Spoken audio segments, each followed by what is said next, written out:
Ma passion pour la mer, ça goûte bon. Je sais pas, j'aime ça le poisson. Ouais. J'habite maintenant aussi sur le bord du fleuve, à Saint-André-de-Kamouraska, parce que ça fait du sens, ouais, d'être en lien avec le territoire.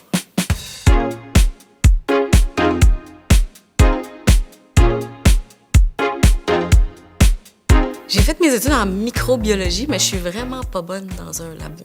Je suis pas capable de suivre une recette de cuisine. Je suis en train d'inventer des affaires.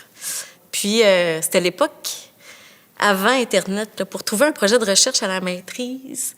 J'avais rien trouvé qui me fitait vraiment, jusqu'à temps que j'étais dans un labo. Je rencontre une personne qui me dit « Ah, mon coloc, il mesure du mercure dans les cheveux en Amazonie. » Là, je vais... On fait différents projets de recherche qui visent à comprendre les liens étroits entre l'environnement et la santé, surtout par le lien de l'alimentation traditionnelle. Puis, un beau bébé là, qu'on a parti avec une couple d'amis un peu funky. Là.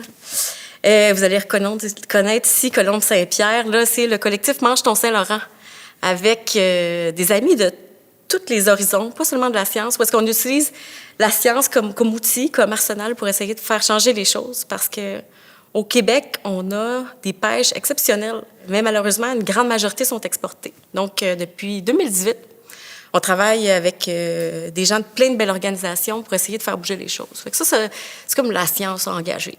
Puis on a bien du fun. À cause de ce projet-là, on a démarré un nouveau projet pour essayer de développer un nouveau modèle de pêche. Je vous explique.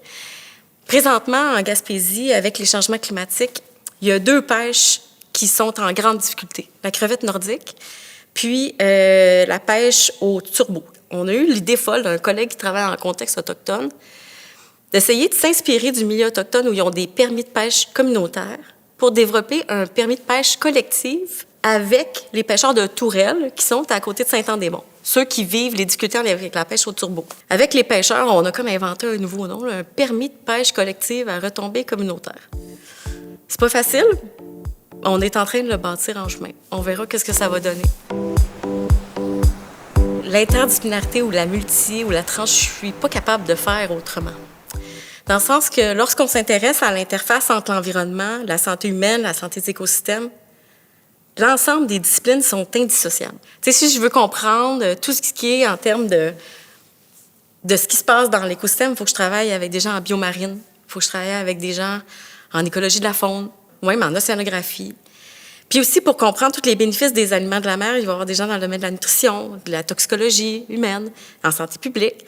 Mais aussi, ces aliments-là ont des dimensions vraiment centrales en termes de culture, mais aussi de préférence de genre.